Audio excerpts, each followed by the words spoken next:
politically correct Christmas. I've got some fun Christmas music loaded today, too. Oh, Grandma got run over by a reindeer? No, I got Porky Pig's Blue Christmas. 15. Okay. Got 10. Holy Shit, It's Christmas. Oh, okay. 5. And I'm just going to say go. Ready? Go.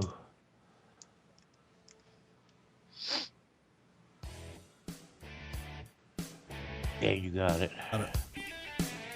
We at the CPR Have a Worldwide good Media show, y'all. Network, your Thanks. constitutional patriot radio station, would like to take a moment to reach out to a portion of our listening audience, to the NSA, the mainstream media, to liberals masquerading as conservatives who would like to see us off the air, and to those who are spinning their wheels trying to take us down. We have a special message just for you. At the CPR Worldwide the other Media one I've got Network, is, we're happy to be chipmunks your roasting on an 24/7, open fire. 365 Oh, obsession no. because while you have your little panties in a wad, we're speaking truth to power, telling Poor real babies. conservatives what you don't want them to hear, the truth. And we're not gonna stop. Now then, back under your collective bridges with the rest of your fellow trolls. And oh yes, thanks for listening to CPR. This is a station identification moment. You're listening to CPR Station Worldwide ID. Media, a division of CPR Media Network, coming to you live right across the planet. Check out our website at www.cprworldwidemedia.com and our Facebook page at facebook.com/CPR Worldwide Media. This is CPR Media Network, coming to you live from the USA. Well, looky here, a new listener. Hey, this ain't your little sister's radio station.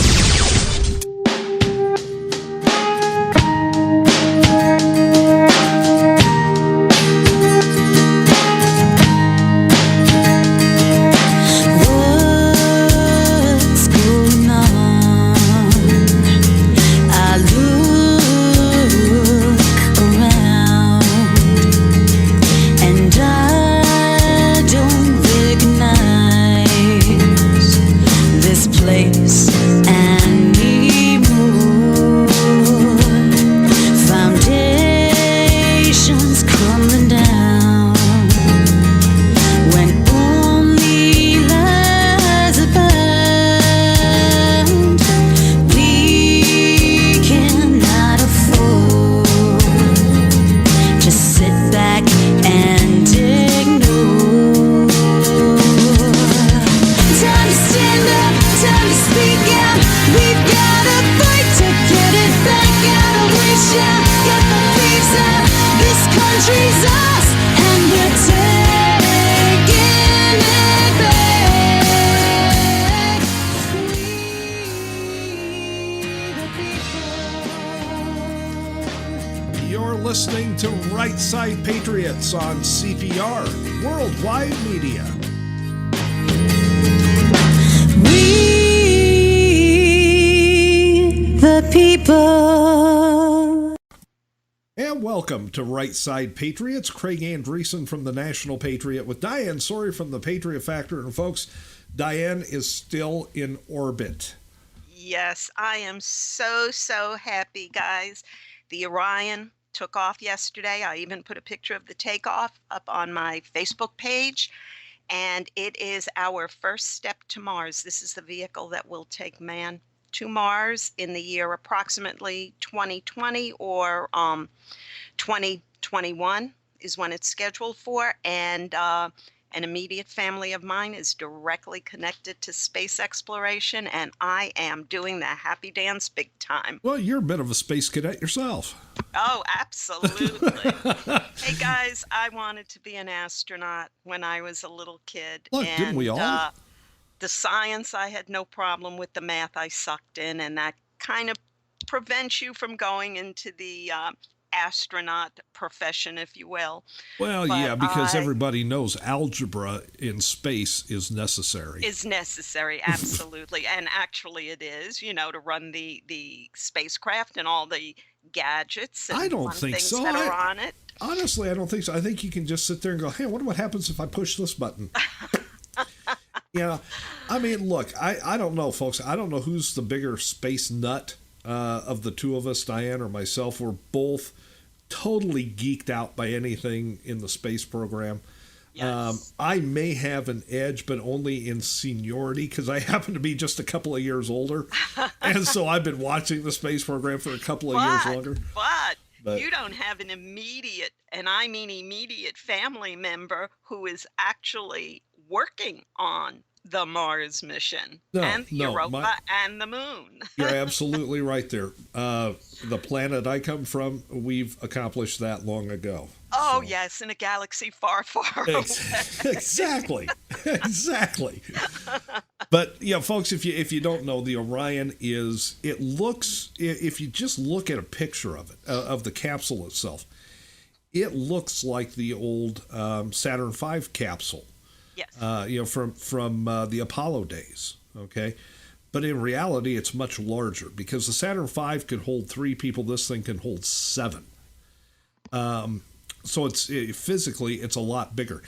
And it looked, I got to say, badass when it lifted off yesterday because instead of just the single tower that the Saturn V was, this thing's got the big main tower, and then it's got 2, just absolutely huge boosters on the side of it. So, and the main tower is not big and fat like the one on the shuttle.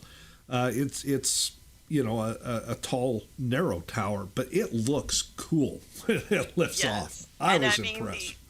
Lifting off with the 2 big boosters on the side. I mean, this thing looks like something out of Star Wars. Like it could be one of the death ships or something.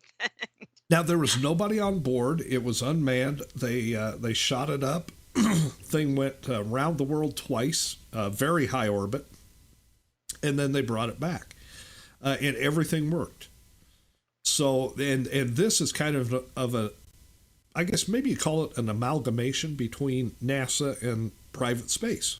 Yes, it is. It's an amalgamation of both. But Craig, the one thing that this rocket said more than anything, and I love the 2 rockets on the side with the big rocket in the middle. Yeah, it's like, here, Obama, look at this. It was basically saying, fuck you, Obama, you're not stopping American exceptionalism. We are back in space.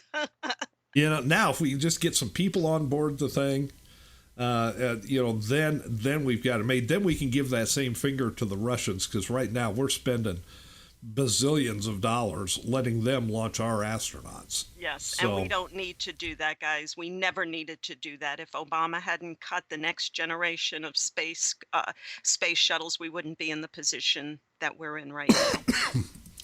Well, look, folks, we've got a lot to cover on the show today. NASA and Orion and spacecraft and Mars and my home planet aside. We've got a lot to talk about. We've got our quick hitters. At least we hope we do. We'll have to wake up Mohammed here in a second. This whole Eric Garner thing is out of control, folks. There's probably a lot you don't know about this Eric Garner quote-unquote chokehold deal that happened in New York last July. We're going to get you up to speed on that. Everybody's favorite, Aunt Hilliary, came out and made some really, really, really absurd statement. And, oh, my God. Yes. I mean, you've got to have your head firmly planted where you sit if you think this woman is worth the powder it would take to blow her to hell. This statement, and we're going to get into this in depth a little bit later in the show, but it will make you go, what?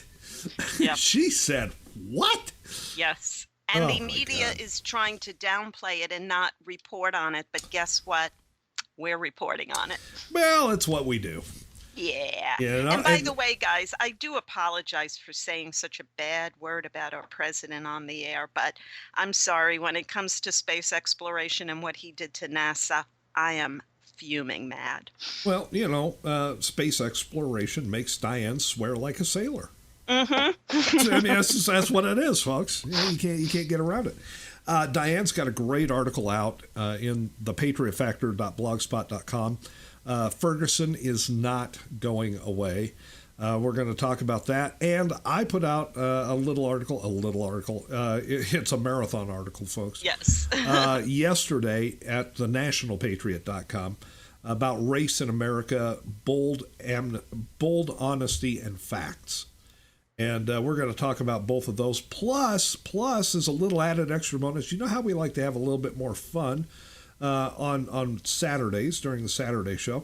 I have locked and loaded some really, really fun, kind of silly, kind of goofy Christmas music that you probably won't hear anywhere else. I can guarantee you won't hear it anywhere else. And the last song of the day, excuse me, is one you will not want to miss. You mean the one you're going to dedicate to me, right?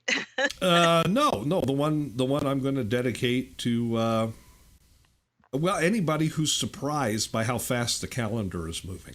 Oh, let's put it that way. Okay, I thought you were talking about the other one and you were going to do a meat joke. No. We'll get to that. Trust me, we'll get to that. Let's wake up our moderate Muslim intern, Mohammed Hussein Obama, sleeping in a cave high in the mountains of Tora Bora. Mohammed, are you there? Mohammed, we are, of course, at this point in the show looking for quick hitters. Do you have any for us?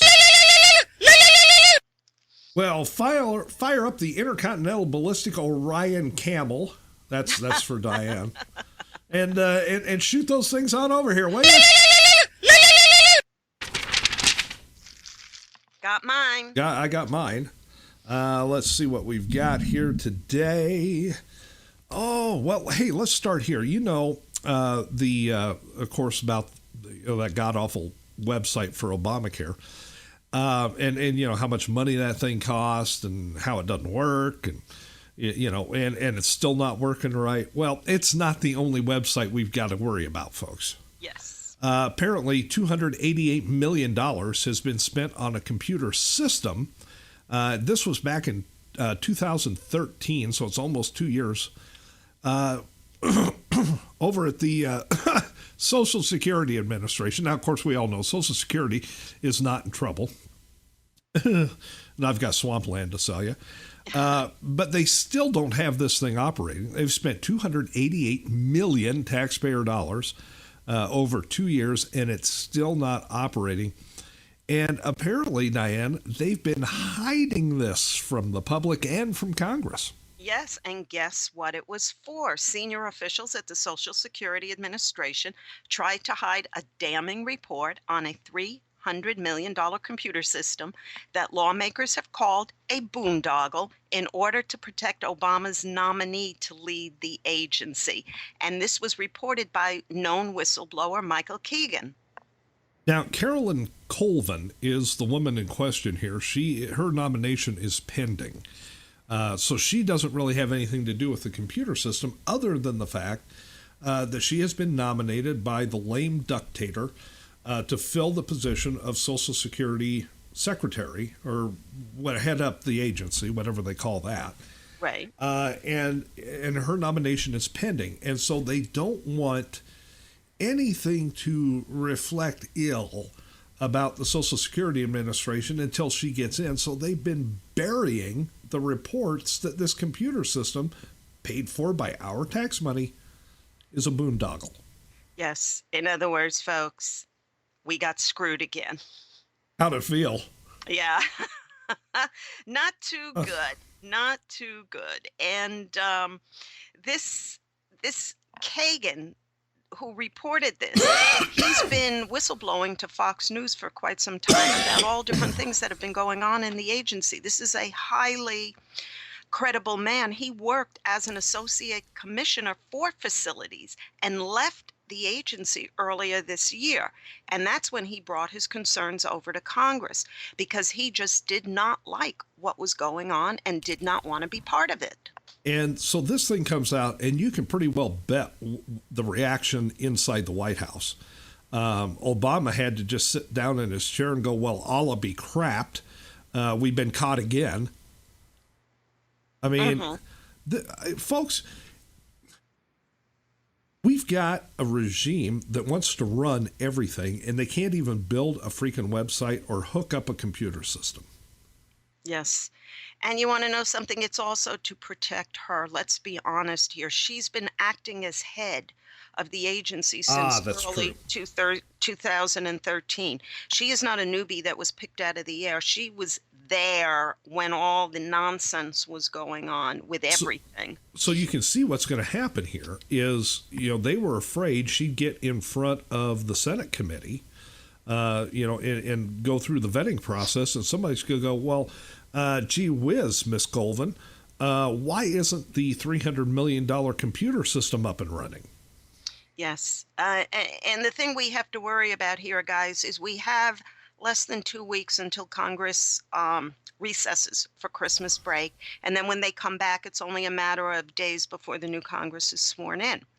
However, Obama is going to try to cram through as much nominees as he can. Remember, Ted Cruz is leading a charge that if Obama insists on EOing this amnesty and will not even discuss it, he's got a movement going to block every nominee that Obama makes, which is a good Well, thing. Because if Obama nominates them, they really can't be that good. I think So Obama's got a movement that's been blocked. He's full of crap. yeah, for 6 years now. So this woman would have to be confirmed, logic would say, within the next 2 weeks. Now the Congress is still in Democratic control for the next 2 weeks. So we've got to do a lot of stonewalling, a lot of, pussyfooting around, because remember also yesterday he nominated, or the day before, his new defense secretary Right. to take over from our Muzzy sympathizing Chuck Hagel. So we got to stay on guard, guys, because this could be tried to ram through within the next 2 weeks. And at this Well, point, there's not much we're going to be able to do about it. We need to stall this at least until the new Congress takes over. given the problems between the Obamacare computer situation and this computer situation, when Obama says he has a pen and a phone, I doubt he knows how to use the phone. That's true. And all he knows how to do with the pen is sign his name. I'll tell him what else he can do with it. Look at this. In New York, a court has rejected an animal rights group's attempt to extend legal personhood to chimpanzees. Yes. Now, this case was brought about because a 26-year-old chimp is the property of an owner in upstate New York. And for 26 years, this owner has kept the chimp confined to a cage. It's a fairly large cage, but it's still a cage. And an animal rights group found out about this and took this to court. Now, this is kind of a twofold issue. Well, I can understand that they don't want the chimp kept in a cage. Yes. Okay, I mean, I get that. Try to get the chimp to a zoo. Yes. Maybe that's the answer. But to try and get the chimp legal personhood rights status is insane. Now, I don't have a whole lot of faith in federal courts and especially courts in New York, but they did reject this, which is bad news for Congress because chimps are not people, according to the court. Correct. And yet we have a lot of apes and chimps and monkeys in Congress. That's what I'm saying. Yeah, we also have them a few other places. Need I see more? Yes, we do. But come on. All of this was designed just to draw some attention to the thing, which they could do through the press. They don't need to waste the time of the courts and the money of the courts to try and make a chimp into a person. Well, it's a little more than that. This project, it was called the Non-Human Rights Project, and it was founded in 2007. It has to do with chimps like this one who actually has been encased in, I'm seeing now, a cement cage for his whole life. He's deaf. And what they tried to do was get him released to a sanctuary in Florida. And there is a big animal sanctuary here. And what they're trying to do is, it wasn't so much that they thought they can get human rights for an animal. It's that they were trying to end the practice of individuals from owning wild animals and encasing them for their lifespan. It's not quite as far out as people think it is. They know that chimps do not have the societal rights of humans, but they also know that some people are absolute animals themselves in how they treat real animals. And what they're trying to do is end this practice. This is not related to PETA, so it is not fringe and throwing Right. paint on anything. This is a group that is trying to end the practice of private individuals taking wild animals and then encaging them for their own entertainment. And that has some validity, but the way they went about it with the legalities, they should have gone about it more cruelty to animals aspect than trying to get human rights for an animal. Now, see, while everybody else is focused on the fact that they're trying to get, human rights for a chimpanzee, my focus is somewhat different. The chimp is deaf. Yes. Okay. So now we know who taught sign language to the guy who signed at the Mandela funeral. Okay. Okay. Yeah, Now you see how my mind works? Yes. Now, this person lives in the Niagara Falls area. This was heard in the Rochester, New York courts. And they did not just file on behalf of this chimp. They also filed on behalf of 2 chimps that have been encaged at the State University on Long Island, which is part of the New York University college system. And basically what this wanted to do was lay the groundwork for this type of incident of caging. Right. These are wild animals, but chimps, folks, whether you want to accept it or not, do share 98% of the same genomic code as we do. They are a high functioning primate. To keep them caged in cement cages for their lives is cruel punishment. And that is violations of the Animal Cruelty Acts. So they tried to go about it probably in the wrong way, but with good intentions, because if they could do this, this would stop this practice nationwide of people owning wild animals who really shouldn't own them, especially if you're going to cage them for their life.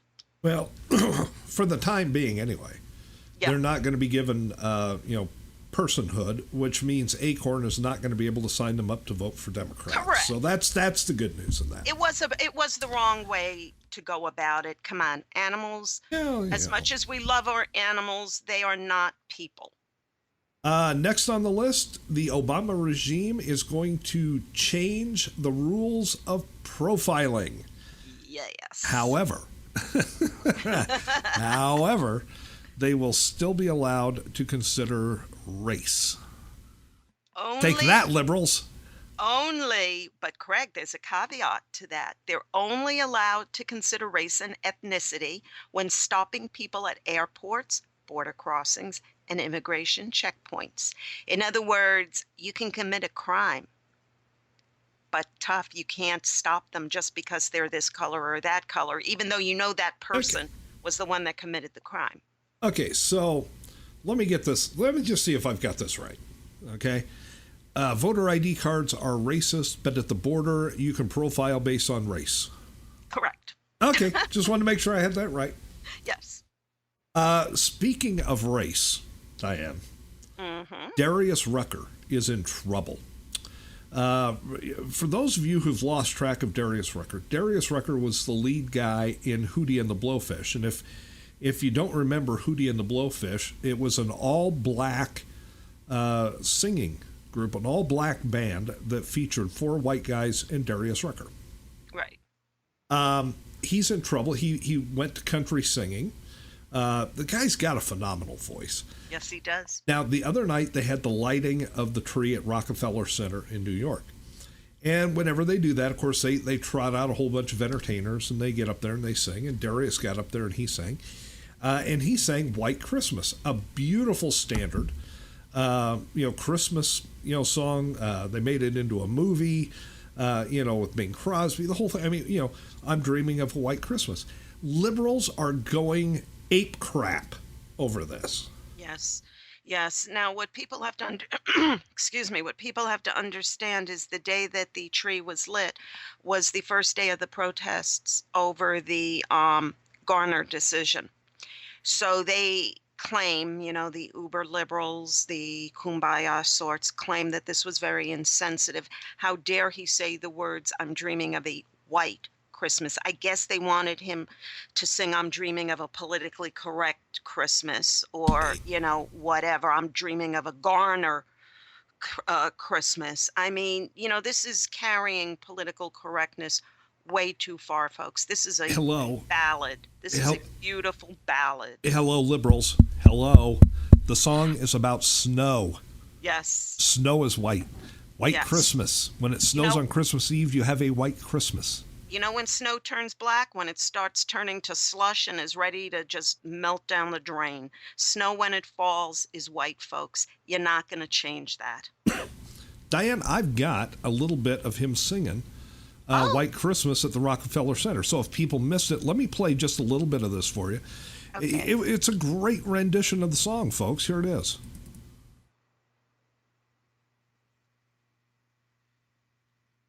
Well, I thought it was there. Oh. Apparently not. Apparently, I thought I had it. Apparently, I don't. Okay, well, what's really odd? I'm going through the feeds and I'm looking at the people that are protesting his singing of this. Do you know that most of them are white people? Folks, this is just about as stupid as it gets. Yes. I mean, I really hoped I thought I had it there, and for some reason it just didn't want to play. Now here are some blacks saying it's snow. It has nothing to do about race. I'm very happy to see that. And the whole idea of this is just insane. Yes. Darius Rucker is a great singer. He's got a great voice. You see him in the interviews. He's always a lot of fun. He doesn't take himself too terribly seriously. And it's an American standard Christmas song, for goodness sakes. Yes.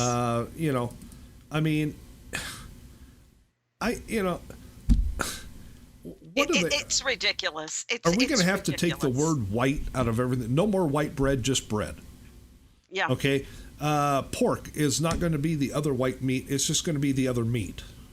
Oh, dear God. When it comes to poultry, you'll have dark meat and meat. What about eggs? Eggs come in white shells. Now they do have, brown shelled eggs. What are we going to have to do? Make an amalgam of them and have beige eggs? Yeah, but you can't have egg whites anymore. Ah. You just have egg. Ah, good point. You can't go to a white sale down at the linen store. It's just going to be a sale. Good point. Anything that has white in it, in the tidy whiteys, just going to be tidy. I mean, oh my God, this is. I mean, because this is what it's come down to, folks. I mean, so desperate are liberals to manufacture a race problem where none exists that they have taken to attacking Hootie over the singing of White Christmas. Yes, over a classic Americana song. This is ridiculous. It's snow, folks. Snow is white. That's just a fact. Snow, when it falls, is white. I know. You got to take a deep breath sometimes, Craig, and just exhale and say, God, these people are idiots. You do. Folks, we got a lot to cover today. When we come back, we're going to be talking about Eric Garner, the quote-unquote chokehold death that's got New York, got their knickers all in a knot right now. There's a lot about this thing you don't know. We're going to get you filled in on that. Then we'll have Hillary's absurd statement and a couple of articles published by both Diane and myself. So a lot to do today, folks. Don't go anywhere. Right Side Patriots will be back after this.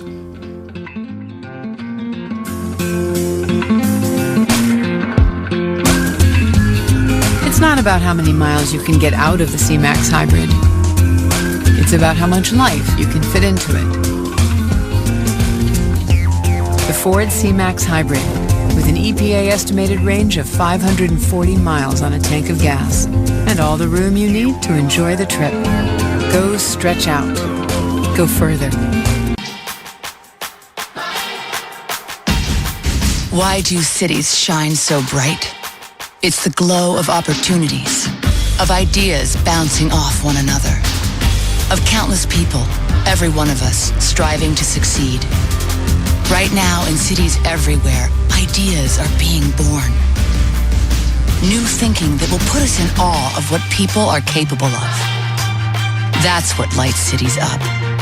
And helping people and their ideas to burn even brighter, so that communities, businesses, and you and I can grow.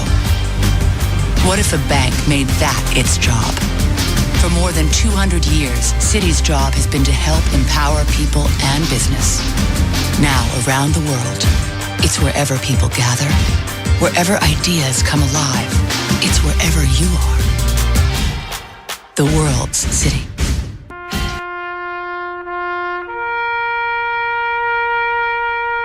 Read something recently worth thinking about. It's the soldier, not the campus organizer, who's given us freedom to demonstrate. It's the soldier, not the reporter, who's given us freedom of the press. It's the soldier, not the poet, who's given us freedom of speech. It's the soldier who serves under the flag, who defends the protesters' right to burn the flag. Isn't it time now to demonstrate that we support our troops? Were it not for the brave, there'd be no land of the free. Fred Thompson's message was brought to you by citizensunited.org.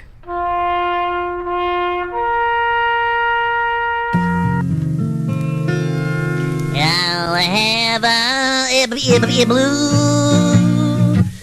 Christmas without you. It feels so blue. It just thinking about you.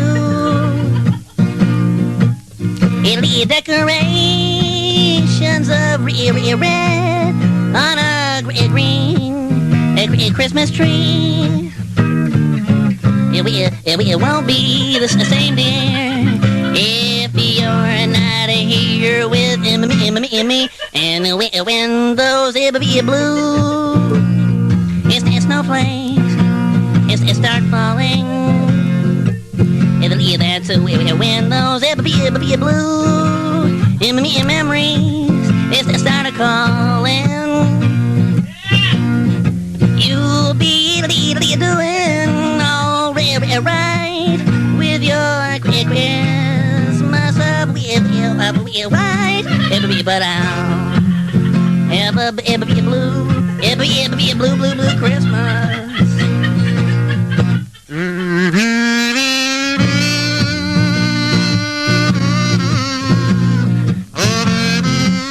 Oh, baby, I'll miss you.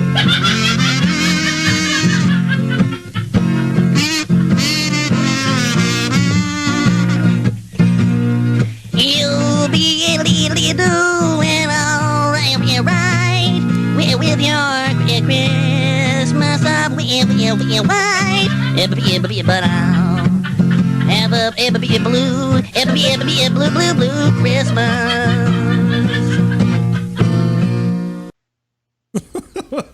There you go, folks.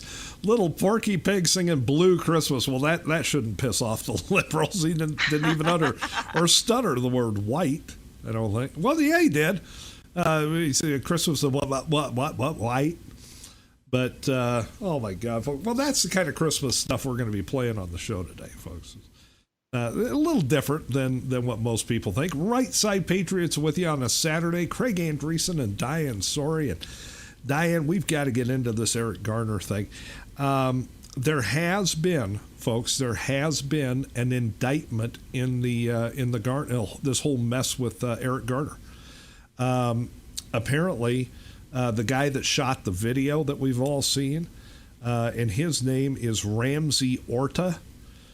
He has now been indicted himself because apparently, while he was standing there doing that, he was illegally carrying a handgun. Yes. And one thing Dumbass. Excuse me, I guess I have the hairball today, Craig. But I guess one thing that people don't realize in this case, now that video is disgusting. There's no question about it. That is a damning, disgusting video. However, what most people do not understand about that video is that video was shot very late into the altercation. Many things went on before he turned on his cell phone to record that. Those are things that the grand jury was privy to that we have not been at this point because they haven't been released.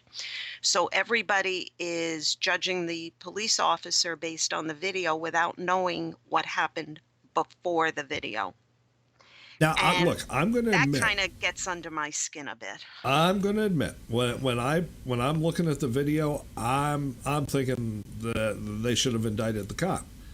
But like Diane said, there are things we don't know and things that have been hidden from the public. Now, one of those things is that the sergeant in charge at the scene, okay, was an African-American woman, a black woman, Yes. sergeant. Yes. Kizzy Orton or something like that? No, her name is Kizzy Adoni, Adami. Adoni, and she was there supervising, if you will, the entire incident.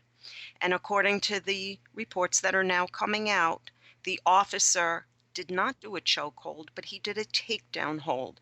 Because if you look at that video, everybody, and I mean look at it, keep your emotions out of it. Look at the video, look at his arms.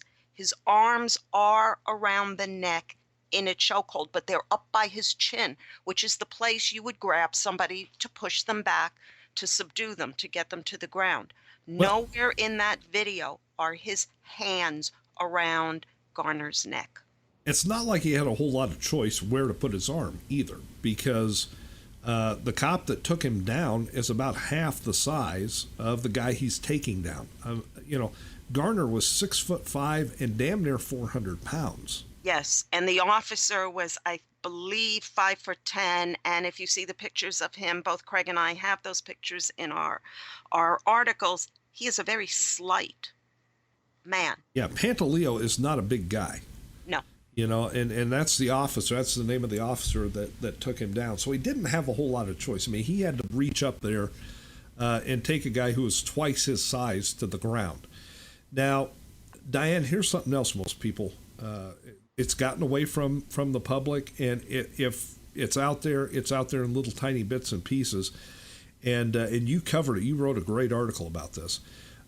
You covered some of this, but I think now we have a little bit more on it. This was not the first time this guy had contact with the police. No.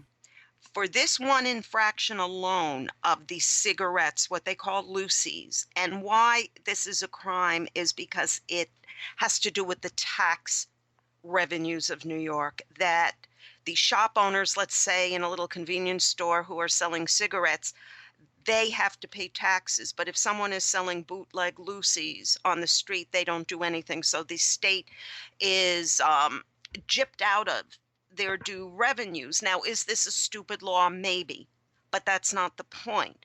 The point is that within this year alone, Eric Garner had been arrested 8 times for the same infraction. But even that is something that you just have to take into consideration, along with the fact that this man had been arrested 31 times in the previous couple of years. And the day of the incident, he was out on parole, folks. In addition, the shop owners along that street where he was, who are black shop owners, they have called the police countless times about his actions in front of their stores. Now, does that justify him dying? Well, No. let me jump in here before we get to that part, because we need to explain this so that everybody can get a grip on what's going on here. These store owners, it doesn't make any difference what color they are. No. They own a store, they're in business, and they're paying taxes. And if you know anything about taxes in New York, taxes are excessively high. Yes. In the city of New York. So. In the state of New York. Well, yeah, but even higher within the city of New York City. Yes. So this guy, whether or not it's a silly law, and personally I think it is, because, I mean, how many cigarettes can this guy possibly sell? He's not getting rich, okay? Correct. But he's not paying his taxes either. And taxes is what they went after and locked up Al Capone over. Mm-hmm. Okay, so there's a basis. Now, they won't lock up Al Sharpton, but they did lock up Al Capone. Right. Which But anyway, so you got that element of it. Now, Diane said that he's been arrested over the years 31 times. Yes. Now, we do not know exactly what all those arrests were for. However, I did find out this morning, about an hour before we took air here on CPR with Right Side Patriots, that included in those 31 arrests are felony arrests and assault arrests. Yes. So now you have to understand, the police knew who this guy was. When they first came up there, it wasn't like it was the first time and they had no idea who the guy was. They knew who he was. And because they knew who he was, they probably knew something of his background. They also knew he was a continuing problem in that neighborhood. So, here's a guy, he's on probation, as Diane said. He's well known to the police community there. He has felony record, and they would have known that. They've already arrested the guy 8 times this year for the very same thing.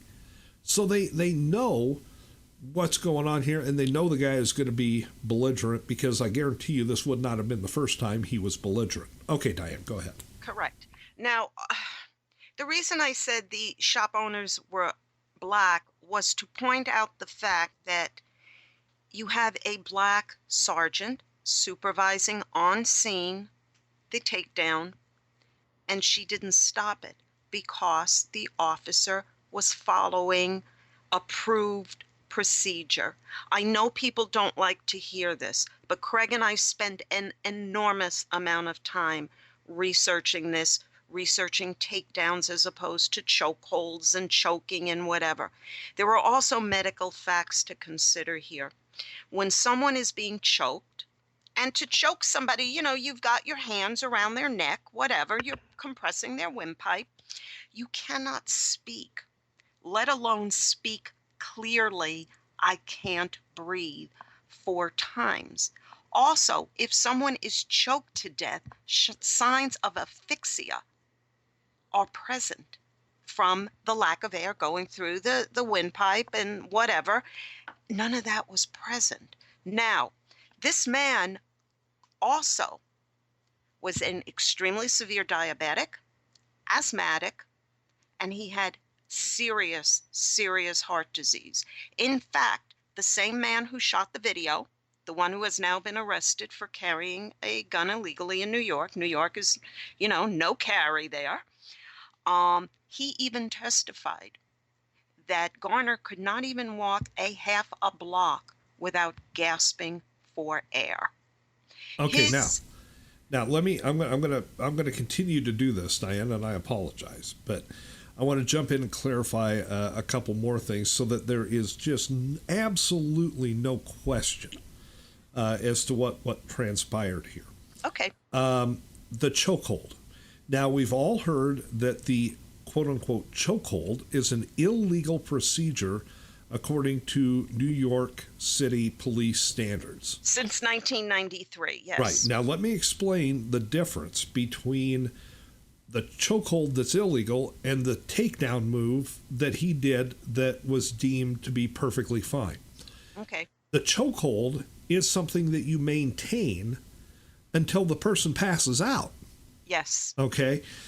In this case, he maintained the arm around the neck, the takedown move, only until the guy was on the ground. Yes. At which point in the video, you clearly see him move his arm away from the guy's neck and go to a position where he's holding the guy, holding his head against the ground, holding his back against the ground, no longer with an arm around the neck. Now, had he kept the arm around the neck until Garner passed out, then we would have a problem. Yes. But that was not the case. Okay. Absolutely. And that's a big difference, guys, that people, when they look at this video, they're looking at it very emotionally, like Craig and I did the first time we saw it. Well, when we saw it, we said, oh, no, this isn't right. Turns out it is right. But after going back and researching takedowns as opposed to chokeholds and re-looking at the video, you can clearly see him removing his arm as soon as Garner was on the ground, and Garner was still yelling, "I can't breathe," at that time. So he's yelling, "I can't breathe." The officer's arm is nowhere near his neck, never mind his hands, but his arm is nowhere near his neck, and he still can't breathe. The man died.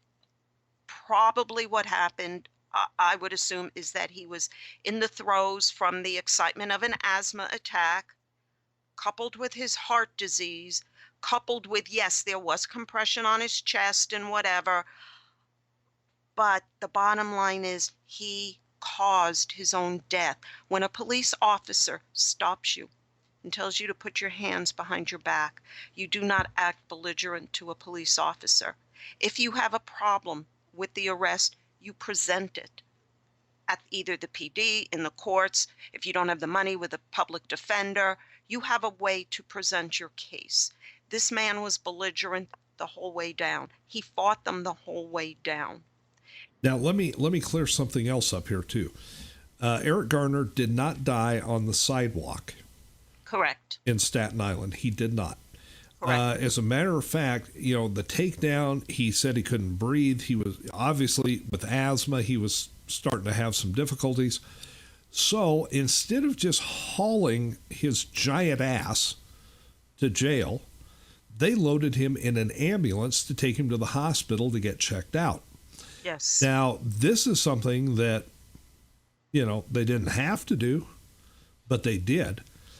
Eric Garner died. He suffered the heart attack in the ambulance on the way to the hospital and died at the hospital. Yes. Now, the medical authorities have said this man would have died within a matter of months to a year anyway, from his asthma, his diabetes, which was unchecked, and unchecked meaning it was not under control, and his very, very severe coronary disease. Did he deserve to die the way he did with the actions that he did? No one, should have to go through that. However, he contributed to his own death. I know people don't want to hear that, and it has nothing to do with the color of this man's skin. It has everything to do with his actions. He was a convicted felon, a petty offender, repeat, petty offender. The shopkeepers in the area complained time and again about his actions, and yet the race baiters, led off by Obama, Sharpton, and Holder, are making this man out to be a victim, making him out to be a civil rights hero. It was an unfortunate chain of circumstances that led to his death. Now, let me again make something else very, very clear here. Eric Garner did not die for selling loose cigarettes. Eric Garner died because he chose to resist arrest. And a guy with his health issues getting that agitated that quickly, all of it played a contributing factor in that heart attack that took his life. Yes. Now, had he not been that belligerent, had he not tried to get away, I don't see him striking the cops in the video. No. I see him yanking his arms away, and I see him getting very agitated very quickly. You know, and like this guy, Ramsey Orta, the guy that has been indicted for the weapons charge, like he said, the guy couldn't go a half a block without having to take a break because he'd be breathing so hard. So you get a guy with those problems, that agitated, that fast, and then you have the scuffle on top of it, which didn't need to happen. It only happened because he did not comply. You can't put that on the cops. Correct. This guy, Garner, was not complying with the police order. So that's what killed him. He did not die for selling loose cigarettes. And these facts, and these are now facts that Craig and I are presenting to you. This is part of the stuff the grand jury was privy to when they were deliberating. This is stuff that the public didn't know. We saw a video. Everybody, including us, was incised by what we saw. But we looked at it emotionally instead of picking it apart and going like we did. Oh my God, his arm is away from here. Garner was alive. People are just looking at it the wrong way. I urge everybody to please go back and look at it. Take your emotions out of it and look at it almost frame by frame, which you can do. You can move the thing along frame by frame, and you will see everything Craig and I presented here is correct. However, you do not need to slow it down to see this because it's perfectly clear at normal speed what happened. You just have to look at it without the emotions attached to it. Right. There are some people, though, that really, they need, no. And, it can be. Yeah, but they're not going to change their mind no matter what. That's true. That's true. Even when they see the truth, they won't admit the truth. And that's what's causing the problem right now on the streets in New York. This is why we're having these protests. This is why Darius Rucker's in trouble. I mean, as stupid as that sounds, Darius Rucker in trouble for singing White Christmas a couple of blocks away from where the protest was going. I mean, give it a rest, folks. Well, there's something very important, Craig, in this with these protests. And this, again, transcends race. This was a grand jury. A grand jury is not selected for a specific case. Grand juries are selected ahead of time, and as cases come up, that particular jury is called. Now, again, this was a mixed jury. There were 14 whites and 9 or 10 people of other races. This decision crossed racial lines again. But the main thing is, here it is, our legal system of jurisprudence is based on the grand jury system, is based on a fair and just trial. You guys know the drill on that one. Here it is now, you have people protesting a decision by the grand jury. If you do not accept our system of jurisprudence, and this was a fair decision, it crossed racial lines, you are then condemning our whole system of jurisprudence. You're condemning our court system. You cannot do that. You take away how we judge if cases are valid or not. And you're going to have a free-for-all, guys, in this country. This grand jury ruled the way they did based on evidence. You might not like their ruling, but this is how our system works. So now, just like in Ferguson, this officer is being condemned. This officer is threatened. This officer will probably lose his job or resign, just like what happened to Officer Wilson in Ferguson. This is wrong.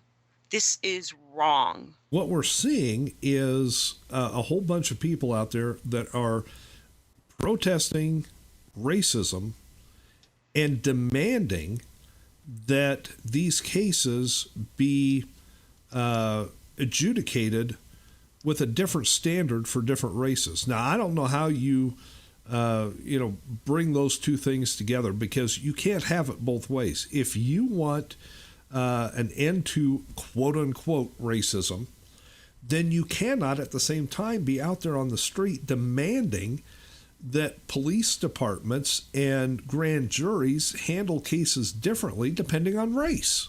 Right. We're all supposed to be equal under the eyes of the law, whether certain elements of our population want to accept that or not.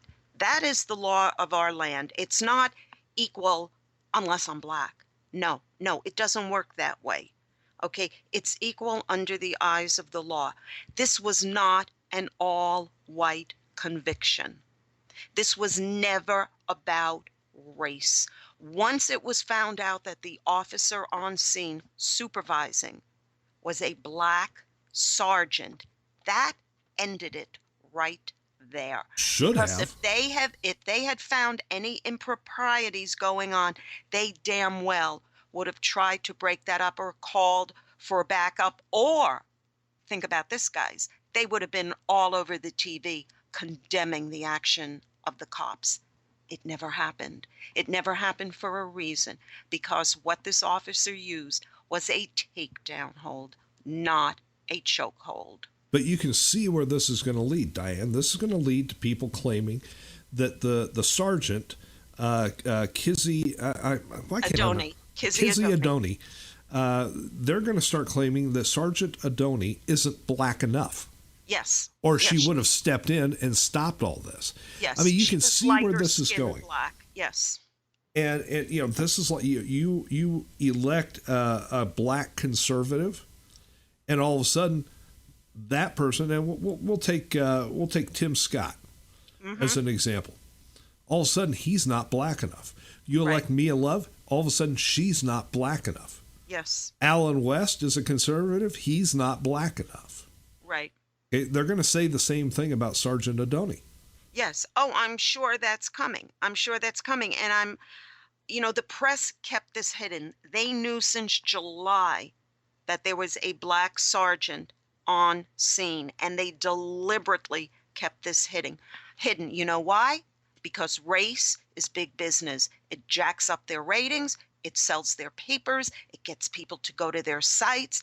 Obama, Holder, and Sharpton and their likes are just reveling in it, because here's more ammunition for our so-wanted race war. They ignored crucial facts. Never was it mentioned about all Garner's arrests. In the past, the 31, never was it mentioned that he had had 8 arrests for the same offense since the beginning of this year. Nowhere was it mentioned about the shopkeepers constantly calling the police on him. Nothing was ever mentioned. This was a manipulated incident, just like Ferguson. Let me give our listeners, we just got a minute or so left in this segment. Let me give our listeners a little inside information here about the way mainstream journalism works. Okay? It used to always be said, if it bleeds, it leads. That's why when you turn on any mainstream, any news source, watch TV, the lead stories are always the ones where somebody is bleeding. Okay, somebody got their head cut off, somebody got in a terrible accident, somebody got shot, somebody got stabbed. If it bleeds, it leads. That is still the case. However, you can now add to it, if it's black, we're on the attack. Because if the supposed victim happens to be black and the supposed quote-unquote perpetrator is white, the media is going to go on the attack. Yes. Every time. Yes. And guys, you have to think about it. Did you ever hear what happened, except, he got some jail for the man who point blank shot the little baby in the face? Did you ever hear of anything about the blacks that murdered the Marine and his pregnant wife? There was an incident in, I believe it was Minnesota, where a gang of 50 blacks beat a white man to death simply because he was white. Do you hear any of this on the news? No, you don't. Folks, there was an attack on an Amtrak train last night in the state of Michigan. A man stabbed 4 people. One of them was the conductor. They are all 4 in the hospital. As of the time we went on the air, they are all 4 still alive, although there is one that I understand that is in very critical condition. Had it not been for a passenger in the car where the stabbing took place on this train, having taken a photo with his cell phone, if you read the reports, you would have no idea that the perpetrator of the crime was black. No, and but it would have been there he is on the floor of the train in handcuffs, and he is clearly a black man. So this is what we're saying, folks, plain and simple. Yeah, the media will twist the stories. That's what happened in this Ferguson case, in this New York case, just like Ferguson. By the way, both these incidents needed to stay local. These were local incidents. These never should have been blown out of proportion and become national incidents to feed the haters' race game. And these people are falling for it hook, line, and sinker. Folks, we got to take a quick short break here. When we come back, we're talking about Hillary's most absurd statement yet. A statement that will make you just go, she said what? Yes. And then we're gonna be talking about a couple of articles that Diane and I have out. And a little bit later in the show, some more fun Christmas music that you won't hear anywhere else. Don't go anywhere, folks. We'll be right back with more on Right Side Patriots after this. Dad, Katy Perry is coming to town. Can we get tickets, please? Tickets? Sure, how many? Well, there's Hannah and Maddie and Jen and Sarah and Sarah. Whoa, hold on. Here it comes. We can't forget about your older sister. Thank you. Seriously? What? I get 2 times the thank you points on each ticket. Can I come? Yeah. The City Thank You Preferred Card. Now earn 2 times the points on entertainment and dining out with no annual fee. To apply, go to city.com/thankyoucards.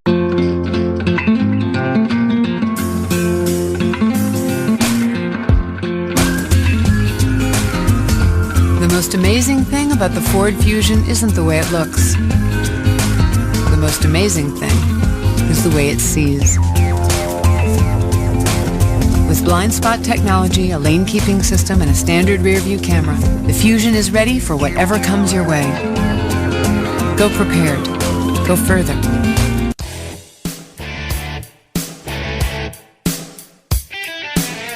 We at the CPR Worldwide Media Network, your constitutional patriot radio station, would like to take a moment to reach out to a portion of our listening audience, to the NSA, the mainstream media, to liberals masquerading as conservatives who would like to see us off the air, and to those who are spinning their wheels trying to take us down. We have a special message just for you. At the CPR Worldwide Media Network, we're happy to be your 24/7, 365 obsession because, while you have your little panties in a wad, we're speaking truth to power, telling real conservatives what you don't want them to hear, the truth, and we're not gonna stop.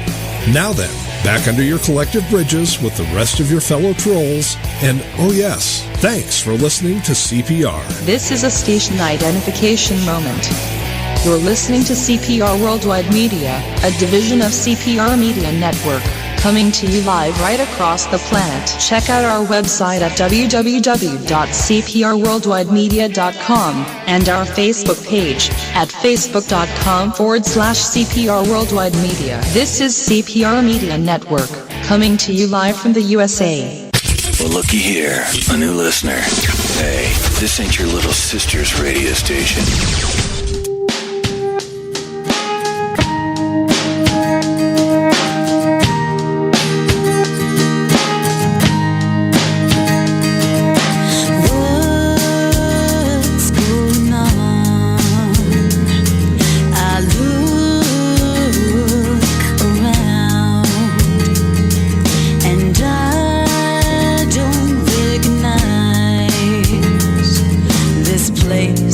And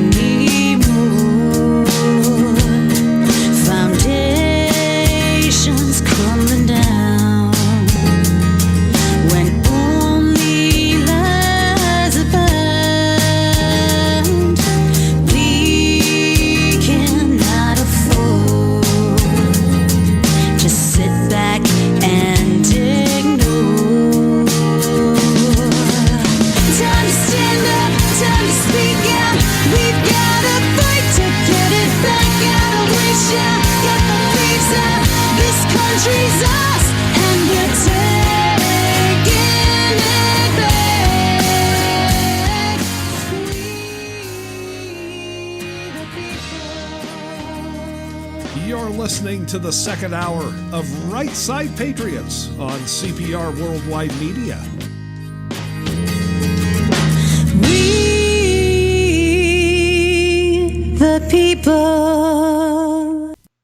And we're back on Right Side Patriots. Craig Andreessen from the National Patriot. Diane Sorry from the Patriot Factor. And Diane, going back to this Garner thing for just a brief moment before we get into the she said what about Hillary Clinton. Basically, folks, if the police tell you to put your hands in the air, put your hands in the air. If the police tell you to get on the ground, get on the ground. If they tell you to put your hands behind your back, put your hands behind the back.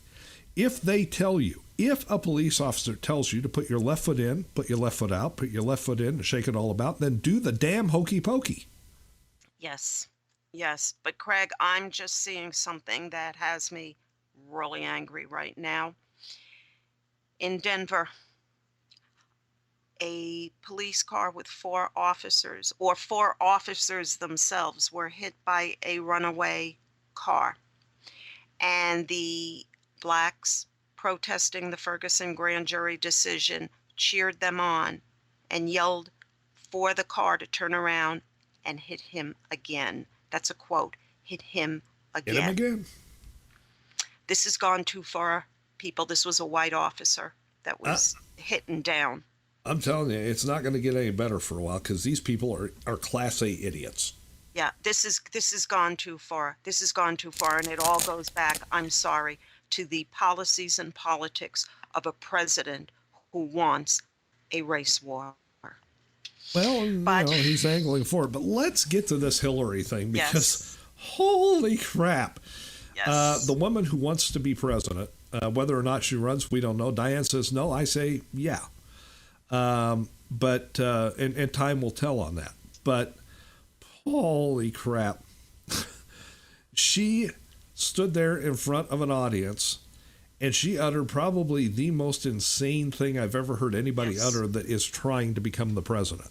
Yes, I have the quote here, guys. And when I finish reading it to you, you tell me if this is not on the level of what difference does it make, or possibly even worse. What she said, and this is a direct quote, "This is what we call smart power, using every possible tool and partner to advance peace and security, leaving no one on the sidelines, showing respect even for one's enemies, trying to understand, insofar as psychologically possible, empathize with their perspective and point of view, helping to define the problems, determine the solution. This is what we believe in the 21st century will change the prospects for peace." End quote. Shut up.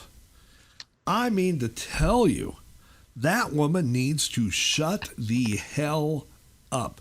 You do not respect and empathize with your enemies. How about this for a change? How about we find somebody who will run for president, who will offer that we need to respect and empathize, with our allies? Or how about this?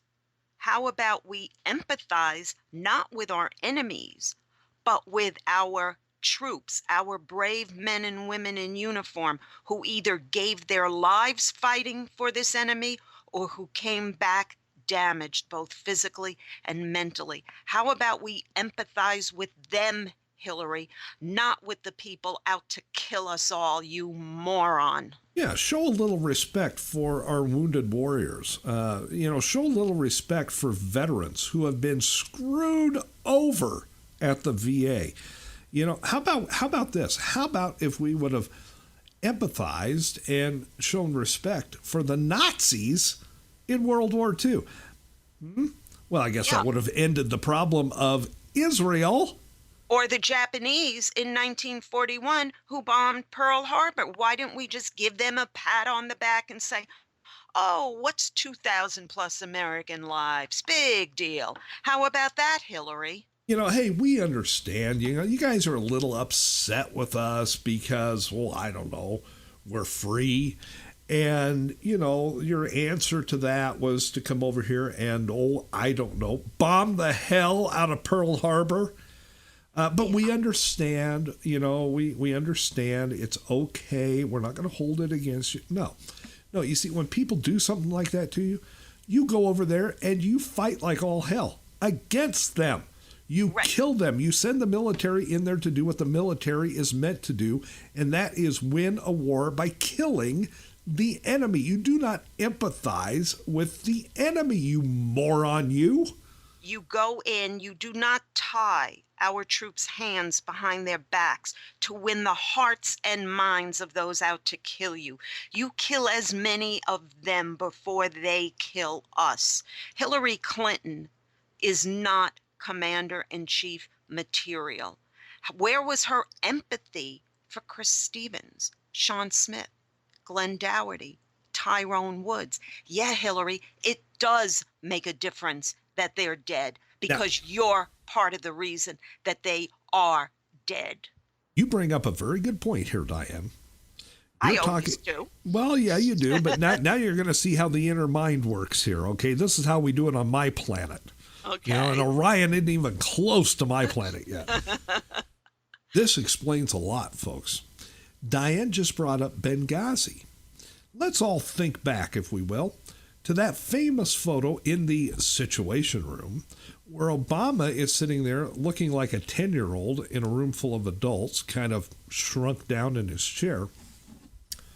Hillary was in that photo too. Yes. And what was Hillary doing? She had her hand over her mouth like, oh my God, oh my God, oh my God. She wasn't worried, folks, about SEAL Team 6 going in. I'm talking about bin Laden now. Right. She wasn't worried about SEAL Team 6 going in to get bin Laden. What she was empathizing with was bin Laden. Yes. Empathize with the enemy. Oh my God, they're going to kill him. Oh my God, they're actually going to. Oh my God. Says a lot, doesn't it? Yes. You see, you take that, you flash forward to Benghazi. Who was she empathizing with there? Well, let's see. Who did she hire to guard our mission in Benghazi? Oh, that was Ansar al-Sharia's 17th February Brigade, wasn't it? That's the enemy, you moron. Yes, yes. Now, this statement, if we can get this out enough, now the mainstream media is trying to bury this statement, but if we can get this out enough, this should end her presidential aspirations. This is the makings, the markings, the words of a traitor, just like her ex-boss, Obama, was. And I say ex because she's no longer Secretary of State. Thank God, but her replacement is just as bad. Now let me flash forward to some other things. Who do you suppose she was empathizing with in her million-mile flying time as Secretary of State? Well, let's see. Her chief advisor, Huma Abedin, is tied directly to the Muslim Brotherhood. Yes, her father is a big mucky muck in the Brotherhood. Yes. You've got a Secretary of State who hopscotched 1 million miles across the globe, empathizing with the enemy. Yes.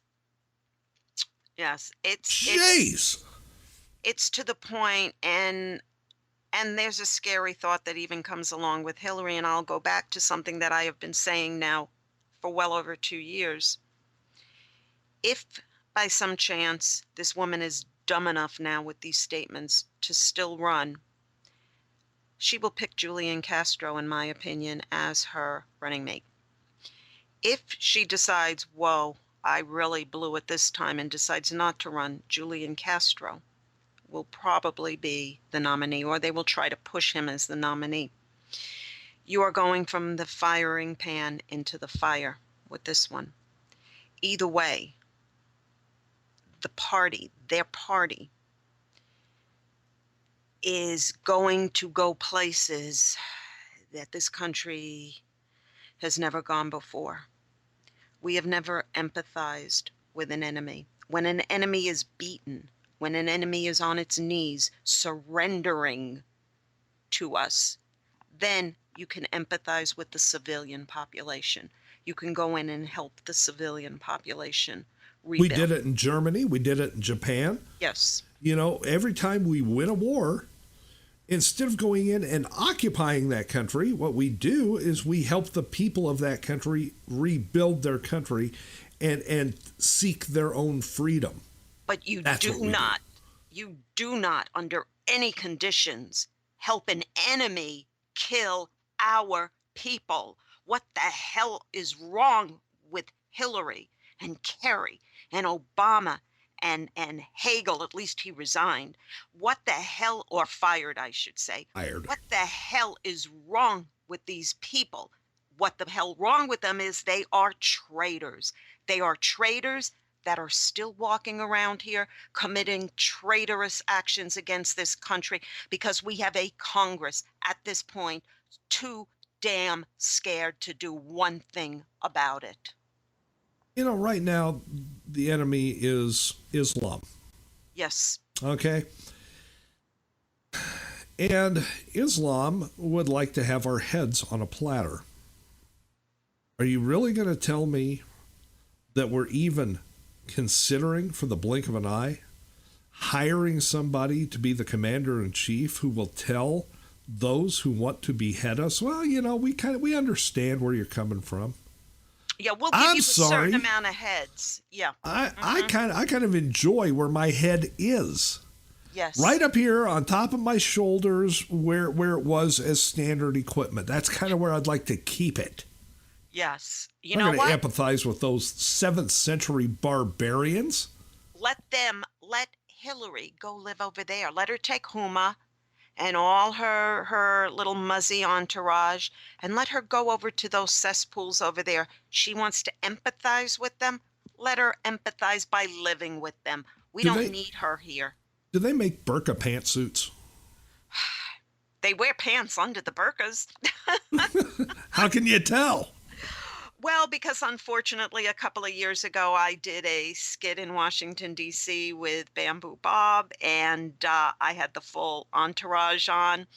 And when I was released from the burqa of oppression, and that included all the undergarments and stuff, I had camo pants, army boots, and all that. Yeah, but that's you. What I'm saying is, how do we know that these, women over there that have to deal with the 7th century barbaric behavior of Islam and Sharia law, how do we know they're not just commando under those garbage bags? We don't. That's the problem. And wait a minute. I think we can find out. Remember, laws have been put in place at the airports that you can't frisk or pat down whatever the people in the burqas. Well, how do you know who's under that burqa? Hang on a sec. Let's hey Muhammad, are you there? Underneath your girlfriend's burqa, she's a one-humper, by the way, folks. Underneath your girlfriend's burqa, is she commando or is she wearing a camel pantsuit? Camel, not camo. Camel. He says she's commando. Oh, okay. Says a lot about Muhammad, doesn't it? Muhammad? Isn't that a little furry? Oh, dear. Says he likes it that way. Oh, dear. Oh, dear. Oh, dear. This statement of hers, it really rivals what difference does it make. I think both of them are kind of tied for number one in stupidity. Yeah, I mean, four Americans are dead. One of them happened to be a close personal friend of mine who was the ambassador, to the country. But at this point, what difference does it make? Yes, I mean... and now we should empathize with our enemies? With the ones that are cutting our heads off, people. Good God. The ones that want to wipe Israel off the map. The ones that are murdering Christians. The ones that are raping and selling young girls into sex slavery. Do I need to go on? This is who she wants to show empathy for? This woman needs to join the same padded room as, dare I say it, Ron Paul, his son, a couple of other politicians that I can think of. They all need to go in a padded room and just go away. Now, when it comes to empathizing with the enemy and our moderate Muslim intern, Mohammed Hussein Obama, I do kind of feel sorry for the one humper. Why? Well, have you seen Mohammed? Wow. And let me tell you something else, guys. Since we brought up burqas and all that, these women in these countries, they are treated not as equals by any means. They are considered chattel, property, to do with as the man wishes. Now, this has been going on for centuries. You are talking about millions and millions and millions of women. A handful have fought back. They have been killed for fighting back. What I want to know is why there have been no major movements in these countries by women to say, we've had enough of your bullshit. Because if any two of them go out of the house, they get beat. Some will die. I agree, Craig. Some will die. Some will get beaten. But you put enough of them together, and this will stop. This will stop. For it to stop, and you're right, it will if they do that. But the problem, the way I see it is, they've been this way for centuries. We're talking about a 7th century mentality. And regrettably, these women have no clue what's going on in the outside world. They're not allowed an education. They're not allowed to go out. And if a man, a husband, even thinks his wife is thinking of taking a stand, he can kill her. Yes. And so these women over there, regrettably, have been so beat down for so many centuries, they simply don't know another way.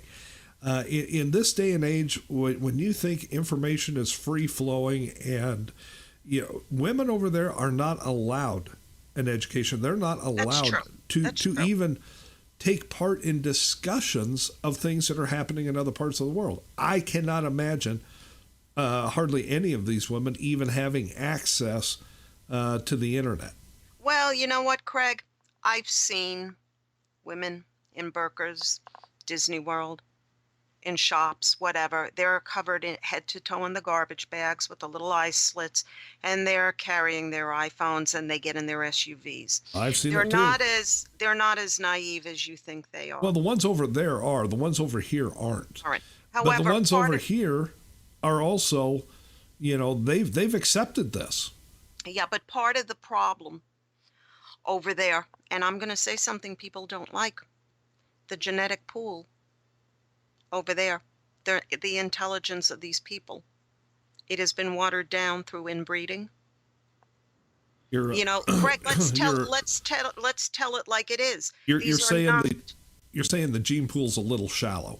The gene pool's very shallow in many areas of that part of the world. Not in the, let's say, upper class, like this, that type of thing. But the gene pool over there is not exactly what you would call top notch. Okay, the only country that doesn't adhere to those practices of inbreeding, and that's what I call it, because when men can screw around with their sisters, with their mothers, with whatever, that is inbreeding as far as I'm concerned. The only country over there that does not follow that is Israel.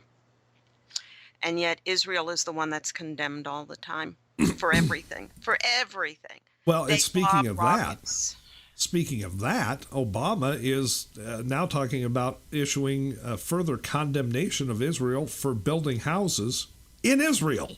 Not condemnation, Greg. Sanctions. Obama wants to place economic sanctions on the state of Israel for building homes in land that is legally theirs. In their capital of Jerusalem, for God's sakes. Yes. But according to Hilliary, we must empathize with the Palestinians and Hamas and the Muslim Brotherhood. And Yeah, this has just gone too far. Hillary seriously needs to go away.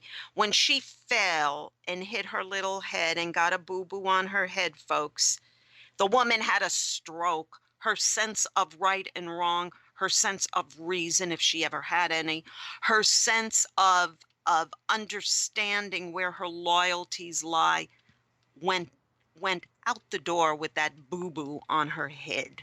I mean, when I first heard the statement that she wants to, or thinks that we need, as a country, we need to empathize with and respect our enemies.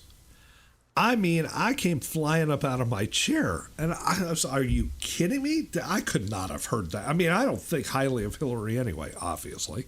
Right. But I could not have possibly heard that right. Well, You did. I did. You did. And the fact that the mainstream media is trying to bury it or spin it says a lot. But yeah. You know what? Here on Right Side Patriots, we don't bury the truth. Nor do we try to spin away from it. Correct. You know, and that's something else the mainstream media is trying to do with this thing with Hillary, is they're trying to spin this. Well, that's not exactly what she meant. I mean, what she really meant was, well, you know what? I'm sick and tired of these liberals spouting off and then having to have somebody come back the next day and say, well, here's what they really meant. What you meant is what comes out of your mouth, period. I mean, she meant every word. Her actions confirm. Yeah. Actions confirm her words. There's no way, no doubt about it. This is not the first time she said traitorous, horrible stuff like this. What difference does it make? Keeps coming up. She has a pattern of this. This woman is not for America. Every time I think of Hillary, my lunch keeps coming up. Right? Oh, God. It just... Man. Well, you can see what set us off, folks. I mean, when we heard that, we went, are you kidding? And, you look at the whole situation as it is, and that is beyond absurd. That is treasonous. Yes.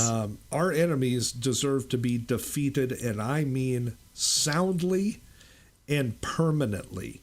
Yes. And here's something else, Craig. The Congress is so afraid of impeaching Obama because of his black half. Well, guess what? Hillary is 100% white, so you don't have to worry about arresting her for treason. Why don't you just go and do that? Yeah, can we start impeachment against Hillary now just in case? Yeah. I mean, good Lord. Yes. Unbelievable. Hey, Muhammad. Would you toss out the camel for Hillary if she was available and empathized with you a little bit? He said, "Hell no." Wow. Or let her move in with Chelsea and help take care of their new baby. Let her be grandma. And why do that to a little tiny baby? Indoctrinate another, blank mind into the democratic philosophy, and why foist, let her do that at least. Why foist that on a little tiny baby? What'd the baby ever do wrong? Yeah, that's true. But hey, the baby came from Chelsea, so the indoctrination is sort of in the genes. There's a genetic mountain to climb there. Yeah.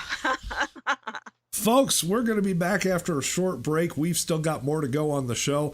We got to get into a couple of articles. Diane's got an article out in thepatriotfactor.blogspot.com. Ferguson is not going away. I've got an article out in thenationalpatriot.com. Race in America, Bold Honesty and Facts. We're going to get into that after the break. Plus, we've got another very special Christmas song. This one we dedicate to our resident vegetarian, Diane Sorry. All right, so stay tuned for that, folks. Right Side Patriots will be back in a few minutes. Don't go anywhere. I believe that every single one of us has what it takes to win back-to-back gold. Ski faster than any other human. I believe it's possible to overcome fear. I believe it's possible to destroy stereotypes. To start over, to be the toughest, the strongest, the bravest in the world. And when we work together, we can make it all possible. That's why Citi has donated $500,000 through its Every Step of the Way program. an initiative created to help future athletes reach their full potential through sport programs that inspire us. Like figure skating in Harlem. Like youth enrichment services. Like Team for Tomorrow. The Team USA Stay on the Slopes initiative. Now spread the word and help decide how much of that money goes toward Offering personal support and financial assistance to Olympians in need. Promoting the growth of hockey in the U.S. expanding the sport of luge into new regions. Support for wounded service members. Join Team City and let's turn a world of potential into reality. Go to city.com/everystep and help decide where the money goes.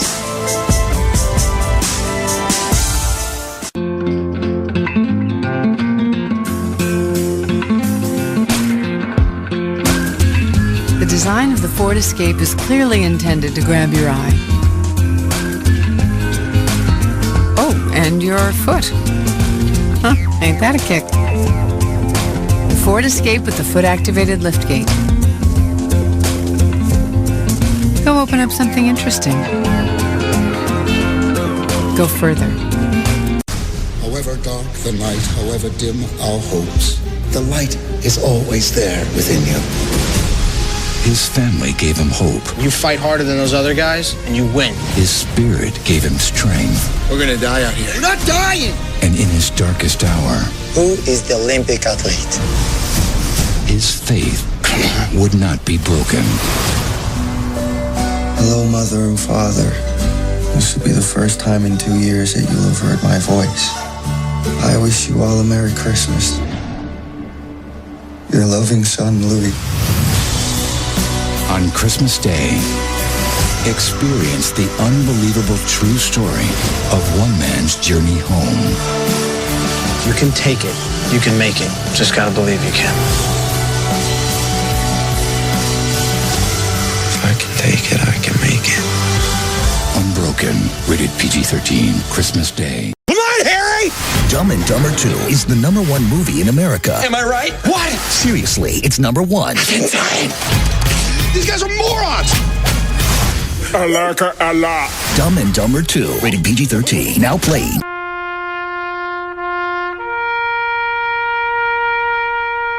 Read something recently worth thinking about.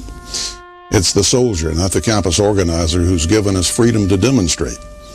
It's the soldier, not the reporter, who's given us freedom of the press. It's the soldier, not the poet, who's given us freedom of speech. It's the soldier who serves under the flag, who defends the protesters' right to burn the flag. Isn't it time now to demonstrate that we support our troops? Were it not for the brave, there'd be no land of the free. Fred Thompson's message was brought to you by citizensunited.org.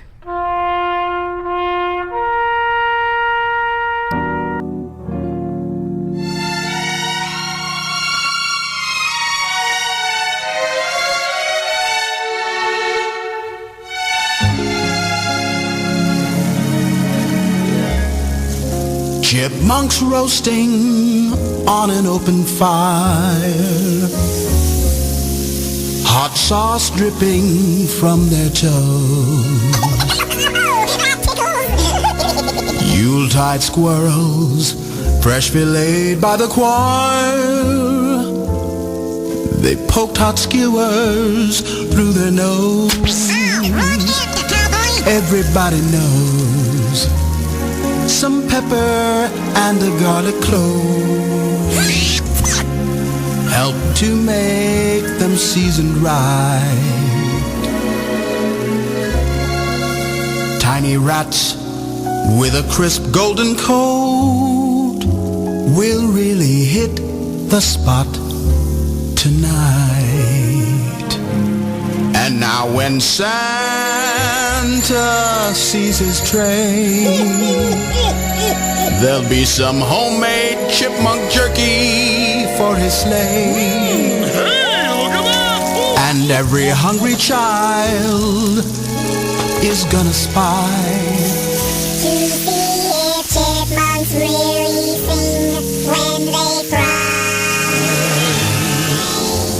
And so I'm brushing on some honey glaze to keep them crisp and juicy too. Let's hope they get served many times, many ways. Tasty chipmunks, good food. On that, Mr. Cole? Oh, yes, sir, Mr. Seville. Would you mind handing me the barbecue sauce? I am starved. Oh, no problem, Dave. And listen, you best be having 2 of them drumsticks because they're oh so tiny and there ain't much meat upon them. What about animal rights, Dave? Put a sock in it, Melvin. You know, for years people said you overrated hamsters were my meal ticket. Now I guess you could just say, you're my meal. That's a good one, Dave. I always knew you was the funny one in the group. Damn straight. And so I'm offering some recipes. From chipmunk pie to chipmunk stew. I'm not really sad that it ended this way. Furry chipmunks, screw you. Did you hear that, Melvin? Melvin? Melvin! Wow, I'm sorry, Dave. Did you want Melvin? There's plenty of Thegador left, though.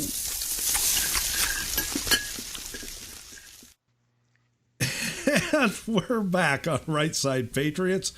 Craig Andreessen and Diane Sori and chipmunks roasting on an open fire.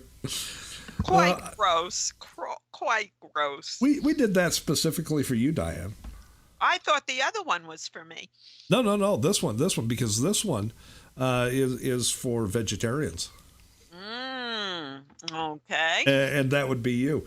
You know, this is the kind of Christmas music you're only going to get here from Right Side Patriots on a Saturday, folks. And we've still got a few Saturdays to go before Christmas. So. Yeah, you never know what Craig's going to dig out of his files. Oh, man. And I've got some great Christmas stuff like that, folks. Yeah, I'm just scratching the surface so far. Beware. And we've still got one more to go today. So, and you don't want to miss it. I swear to you, you do not want to tune out early today. You want to stay right with us to the very bitter end, because the closing song for the show today, we are going to dedicate to all those people who have yet to start their shopping. Know who you are. Okay. I'm one of them. Guilty as charged. I haven't started either. It's not Christmas Eve yet. So. No. Well, I do it a little before Christmas Eve. Well, I don't, because if you go on Christmas Eve itself, there's hardly anything left. So you don't waste a whole lot of time making choices. You just grab whatever's there and take it up to the cashier. Oh, I'm sure Susan loves that. I do what I can for the woman. I do what I can. Diane, you've got this article out. Ferguson is not going away. Now, we did talk about this article a little bit on Wednesday, but I want to draw people's attention to it again because it is really, really, really a good article. And it deals not just with Ferguson, but it also delves into the bigger picture.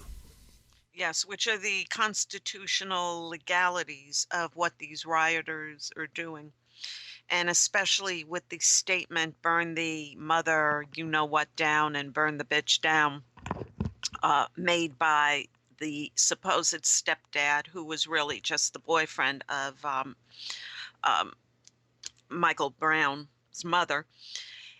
There were legalities, there were words in the Constitution which have been breached, most definitely. And, you know, the lieutenant governor was going to look into charges against him based on this, but it's clearly stated they don't need to look into anything. They need to just go and do it. Yeah. This man is part of the reason that Ferguson is in the condition it is today.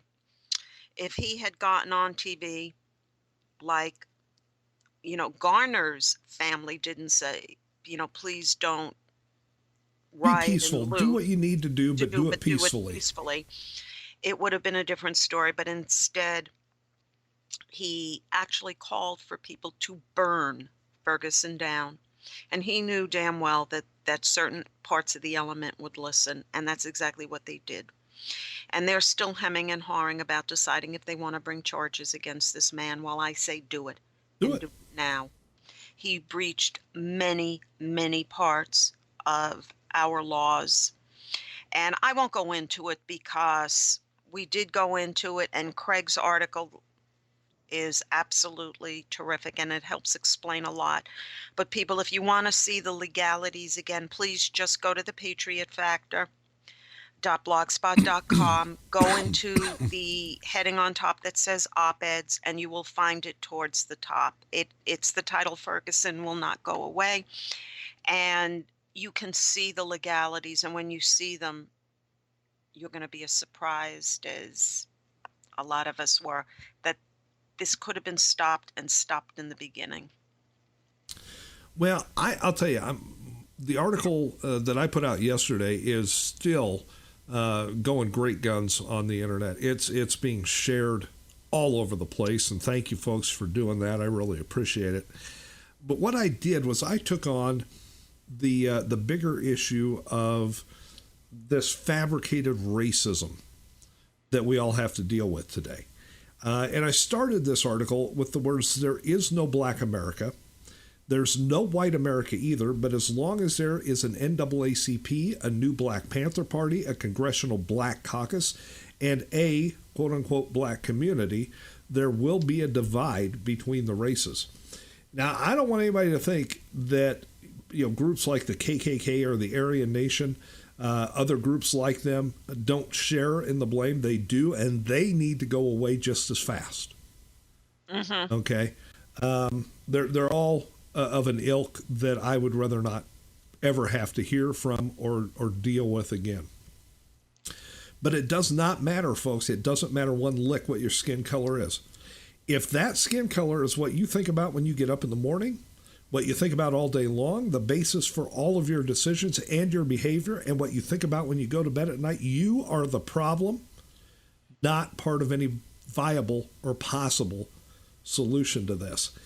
If you want to seek an end to real racism in this country, by all means do it. But don't go around manufacturing fabricated cases of racism, because when you do, you dilute real racism to the point where nobody is ever going to pay attention to it again. That's not going to solve the problem. That's going to add to the problem. Mm-hmm. I give in this article different little pieces of advice. And whether liberals or whether the people with the thug mentality that are causing the problems choose to read it or choose to accept it or not, that's up to them. But if they really have any interest in solving the problem, they'll read this and they'll take this to heart. Life is not fair. Government can only make all people equal at the bottom of the ladder. And that's not fair to those who have earned a better standard. And yeah, some people have achieved that better standard via inheritance, but that's not unfair to those who haven't. It's just the luck of the draw. Okay? I'm sick and tired of hearing, well, this isn't fair, and that's not fair. You know what? That's the kind of crap you hear on the playgrounds of a preschool. Get over it. Life is not fair. Opportunity, on the other hand, is equal. Yes. If you haven't seized all the opportunities that are afforded to every single American in this country, don't run around blaming those people who have. Start climbing the ladder. Success is waiting for those who do at the very top of the ladder. And there's a lot of people in this country, a multitude of them, of all colors, up there at the top of the ladder. There's no reason why you shouldn't be one of them. I don't care what color you are. Okay? But blaming people who died more than 100 years ago for your station in life is a cop-out. You know it. We know it. Everybody knows it. But it's always going to be easier to do that than it will be to take responsibility for your own self-inflicted wounds. Charity, if you're lucky enough to have achieved success, if you worked hard enough and you achieved it, if you inherited it and you've got success, charity is a whole nother matter. And as an American, you're free to do with your money what you want. Okay? Mm-hmm.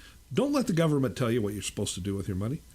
You do what you want for your money. But if you're out there seeking charity, the best way you can earn it is to make something better out of yourself when you get it. Otherwise, you're just going to be a taker. You're never going to add a single damn thing to society. Recognize right from wrong. Embrace what is right and do not put what is wrong on a pedestal and then demand that other people respect it. That's bullcrap. Nobody's going to do that for you. Okay? It has been said that rumors are carried by haters, spread by fools, and accepted by idiots. That's what we're dealing with the Eric Garner and the Mike Brown situation. Rumors. Oh, he had his hands up and he was surrendering. Rumor. You know, in the case of Eric Garner. It goes beyond rumor. It's not even rumor. It's lies. Well, but this is what I'm saying. It's a rumor that he had his hands up. Evidence proved that was not the case. Okay, but then that rumor got spread. It was first carried by haters, then it was spread by fools because they're ignoring the direct evidence that shows that is not the case, and it's being accepted out there on the street by idiots. Okay, it's also been said if you give a man a fish, he'll eat for a day. If you teach a man to fish, he'll never go hungry. So go get an education, damn it. Yes. If you educate, even if you have to educate yourself, if you get an education, you can then go fishing with your education and you're going to catch success all day, every day. If you remain uneducated because that's your peer norm, again, you're not going to add a damn thing to society. You're just going to be a taker. True. Now, if we're going to have what they call a national dialogue on race, and that is what's being called for out there, is a national dialogue on race, it has to be based in bold honesty, facts, and indisputable statistics, not in emotion and fabricated for personal or political gain. Hello, Al Sharpton. Hello, Barack Obama. Hello, Eric Sharpton. Hello, Jesse Jackson. Shut up, all of you. Yes. And it also, we need to understand how some of this came about. And one of the main reasons Black America is in the condition it is today, and again, not all of it, obviously, but a good percentage of it is in the condition it is today, is because of a man named Lyndon Baines Johnson and his whole Great Society. Yep. He did a quote that I don't want to say, because I don't want to use that word, because not for political correct reasons, but because it has a vile connotation to it. I'll use it. And like I said, you've got to deal with this with bold honesty. When he signed the Civil Rights Act back in 1964, there was 3 or 4 other people in the room when he did it. And he told them, and I quote, "I'll have those niggers voting Democrat for the next 200 years," unquote. He's the one that started that whole entitlement generation. If it wasn't for him and his affirmative action and his quota system and this and that, everything that was in that Great Society bill, Black America would not be in the condition it is today. We were healing our racial wounds, but these Democrats, these liberals came along and opened them all up again. And then they started to heal again. And then you had the likes of Obama and Sharpton and Holder and Jesse Jackson coming onto the scene, ripping those scabs off again. Let me give folks some of these cold hard statistics. Okay, the problem is not between the races, folks. The problem is within. Not between, within. According to the CDC and the Center on Juvenile and Criminal Justice, police killings of Black people in America has declined by 70% over the last 50 years and is still in decline. And back in 2012, the last year that statistics were made available by this organization, 123 Black people were killed in this country by police officers. 123. In that same year, 326 white people met the same fate. We do not have a systemic problem of white police officers killing Black people. In 2012, the last time these statistics were available, nearly 3 times as many white people were killed by the cops as Black people. All right? Now, according to the FBI Census Bureau, white people, who comprise 63% of the population in this country, committed, keep these numbers in mind, white people, 4,396 murders in 2013. That was last year. Black people, 13% of the population, 5,375 murders, same year, last year, 2013. In a report in 2012, 2 years ago, by the Department of Justice's Office of Juvenile Justice and Delinquency Prevention, shows that back in 2010, quote, black youths committed 6 times more murders, 3 times more rapes, 10 times more robberies, and 3 times more assaults than did their white counterparts, unquote.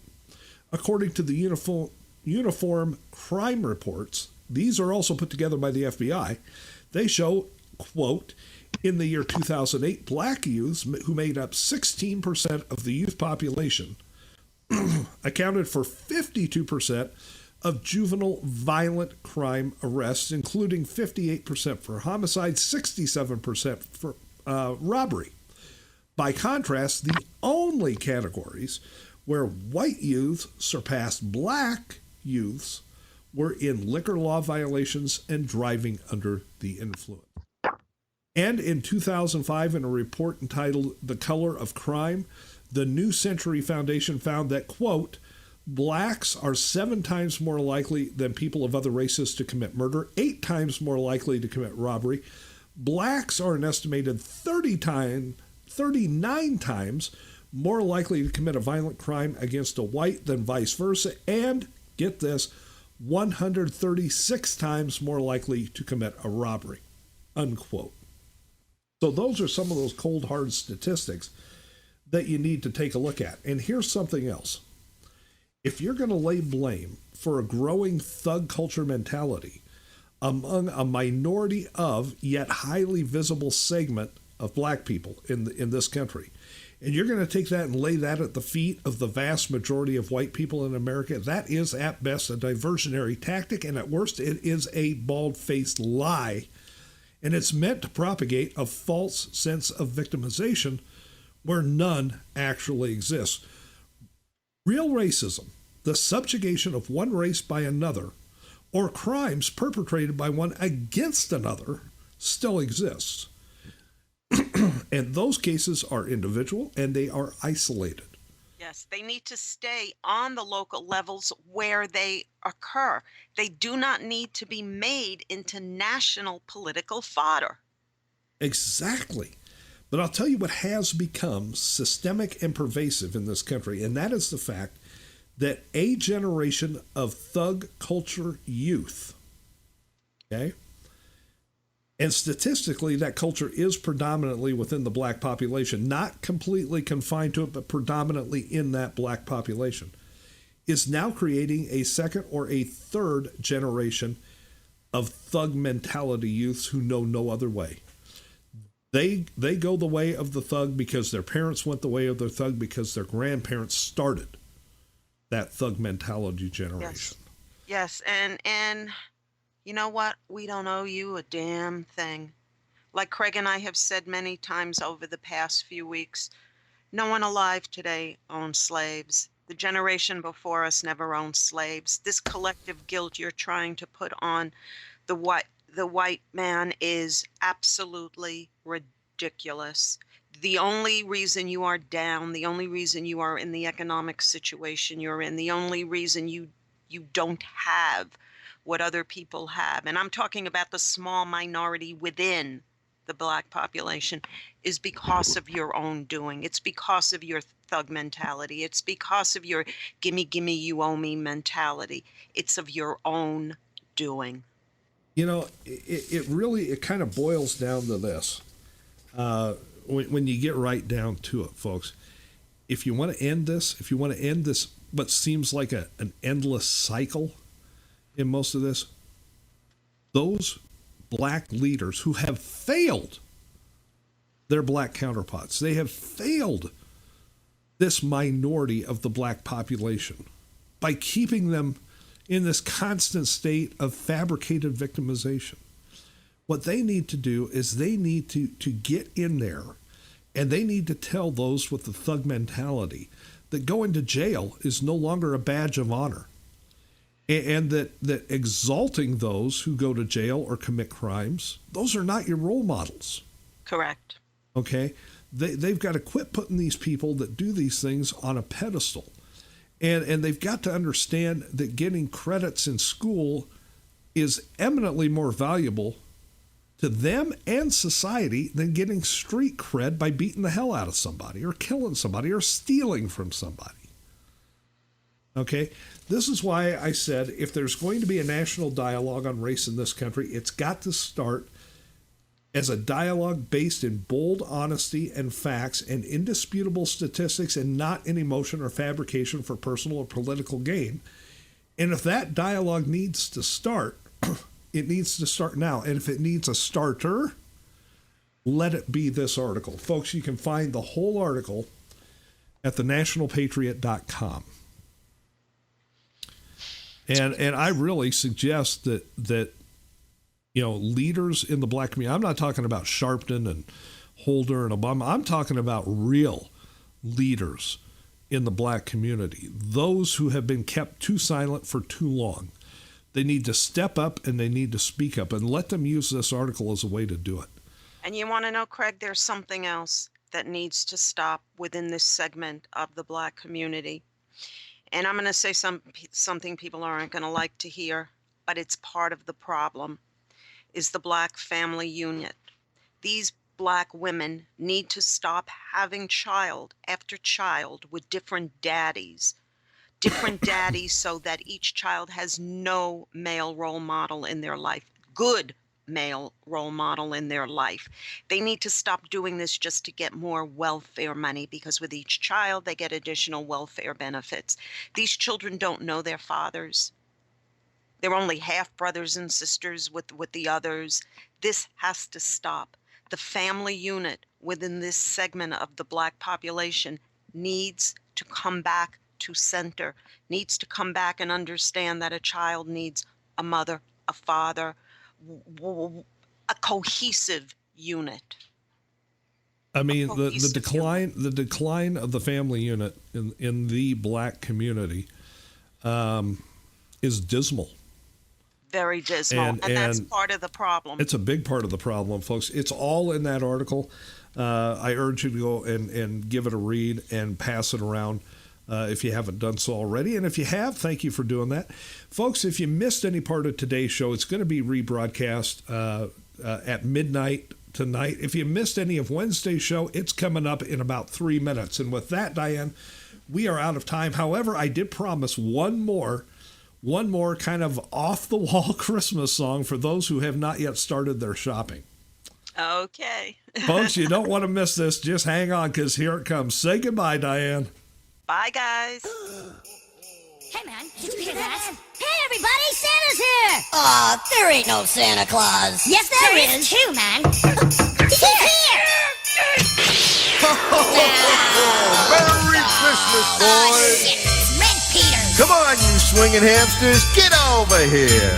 We're gonna sing us a happy Christmas song. Oh, no, not another corny, stupid song. Yeah, no way. Dan, you tell him, Ronnie. Yeah, no way. Get over here and sing or I'll wring your little neck. Okay.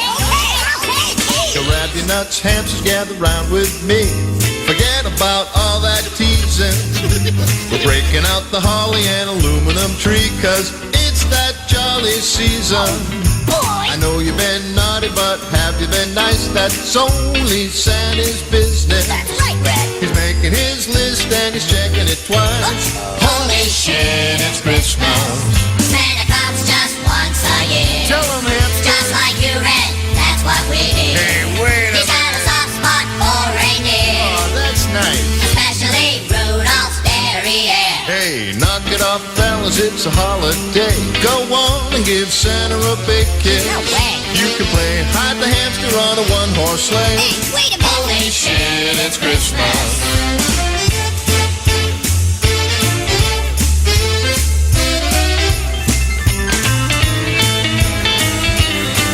Hey, what happened to my lyric sheet? Anyone seen my lyrics? Heck, we don't need no lyric sheets, Red. We know our parts by heart. Right, fellas? Yeah, sure. I know my parts, Godfrey. Yeah, me too. Well, that's great, guys. I love Christmas songs.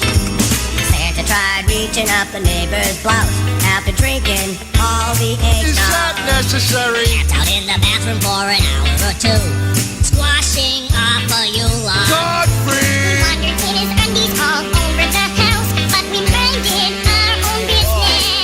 Till we got him some enhancers up on gift wrap too. Holy shit, it's Christmas. Santa comes just once a year. Up the chimney, he'll disappear.